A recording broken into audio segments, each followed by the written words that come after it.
There have been worldwide protests in wake of the in-custody death of George Floyd in Minneapolis. We've all been seeing endless accounts and stories related to these current events. And with so many of those demonstrations taking place right here in our own communities, we have our first guest who says there is an urgent crisis in American policing. Timothy Williams Jr. is a police procedure and use of force and wrongful conviction expert. He's a retired senior detective supervisor with the Los Angeles Police Department and author of the new book, A Deep Dive and Expert Analysis of Police Procedure, Use of Force, and Wrongful Convictions. Thanks for joining us, Timothy. Well, thank you for having me. So you have more than 29 years of active law enforcement experience. You've been in the thick of it in Los Angeles, and you believe we are in an urgent crisis in American policing. I do. And what I do as a police procedure, use of force, and wrongful conviction expert, I handle cases all across the country as it relates to these issues. Do a lot of civil rights work as well. And what I see from the 35,000-foot level, I see issues of major concern. I see a system that's not working, and I see that there's need for major reform in the criminal justice system. And you are, as you said, a police procedure and use of force expert. In fact, the only African-American expert in that area. From your perspective, what needs to be done to ensure police follow protocol? Well, there has to be a whole issue of reform. The system is not working. You have a major concern on the front end where you have retired law enforcement that's doing background investigations, and I call them gatekeepers. And they're bringing in the same mentality, the same cultural nuances that you see in the law enforcement or in the criminal justice system, so nothing will change. Then the second thing, you have leadership problems. You have very poor supervision. You have bad management oversight, and you have very poor leadership. Now, not every supervisor is a problem, but there are supervisors out there that do not do a job and bring their agencies into risk management issues. And you see chiefs of police that are not successful, but they leave one agency and go to the next. And what you see is recycling bad leadership all across the country. And there is no issues of reform. There's no issue of doing things differently that's going to have a positive impact in the communities in which they serve. And until you see that, and until you see major reform, not only in law enforcement, but through the higher criminal justice system, then you will see things the way they are. You mentioned, you feel like there needs to be a change because of the old way they've done things, and maybe we need to change with the times as well. There have been calls to defund the police. We're seeing a lot of that. There's been calls for change of tactics that police use. Do you agree? What else do you feel needs to be done? Well, again, the defunding of a police department or law enforcement is an emotional response. It's not the answer to the problem. Law enforcement is one spoke in the entire criminal justice wheel. The entire wheel needs to be reformed. And until that has done, and you got to bring the proper stakeholders to the table. And not only to talk about the problem, but to develop a system or a program that can be implemented in an agency, and to look at it and study it and see what real reform looks like and what it can do to the communities in which it represents. What about suggestions on how we can work through this together? It's a pretty polarizing issue right now, very strong feelings on both sides. Well, again, you got to bring the proper people to the table. Everyone that talks about law enforcement are not the individuals that should be brought to the table. You have folks in administration saying that there's no systemic racism in the department, but yet has never worked one day, not one day, in law enforcement.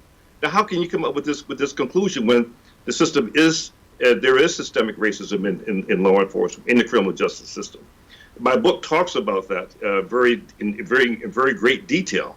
So the thing is that you've got to bring square pegs in square holes and quit putting round pegs in square holes, because it doesn't fit. And you got to bring the proper people to the table who have the experience, who know what they're talking about, and that will foster meaningful and effective change and reform in the system. You talk about your book, A Deep Dive, an expert analysis of police procedure, use of force, and wrongful convictions. It addresses many of the issues that are at the forefront right now. When and why did you decide to write this book?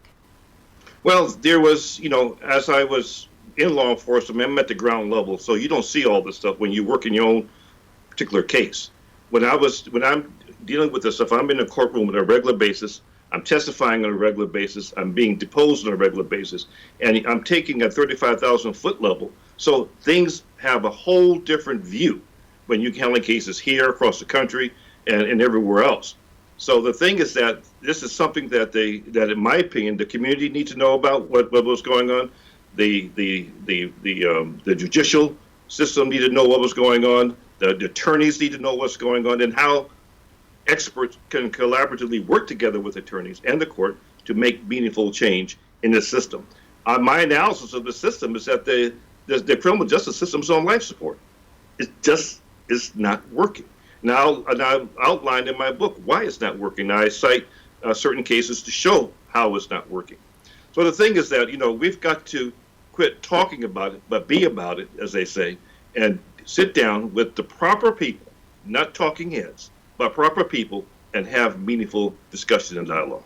And Timothy, with some change. Right, and you are the only African-American police procedure, use of force, and wrongful conviction expert. Why is that? Why are you the only one? Well, there are African Americans out there who do some aspects of what I do, but not the level that I do it at. I'm the only one that I see going cross country doing these cases. I go in courtrooms.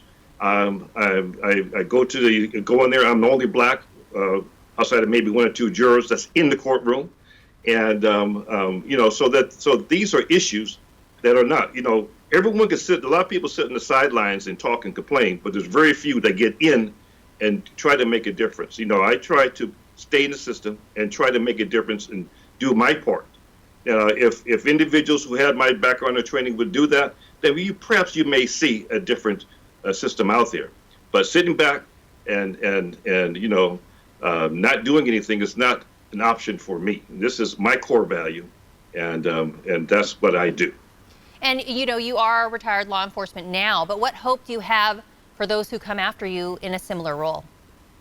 Well, I hope that, again, I'm not an advocate, I'm an expert, and my job is to level the playing field. Hopefully, that what I do can have an influence on those who are coming out, even those who have been out and have the background that I have, to come in and make some meaningful change. Here's the thing. This is extremely hard work. It's not an 8 to 5. I mean, I've get up sometimes at 3 or 4 o'clock in the morning to sit down and study and to write. It's not like working in law enforcement. I mean, you have people's lives in your hand if you're dealing with death penalty work. You're dealing with millions of dollars if it's civil rights work. And my job is to get it right so that the attorneys who's representing their clients can give them the best defense or represent them in the civil rights arena as best they can. And for the courts, the judges, to hear what correct procedure and policy sounds like, and not the shortcut or the cutting corner type of police procedures that they've been hearing for decades. So I'm trying to make the difference. I'm trying to level the playing field. All right, Timothy Williams, Jr., thank you for joining us and providing some insight this morning. Thank you for having me.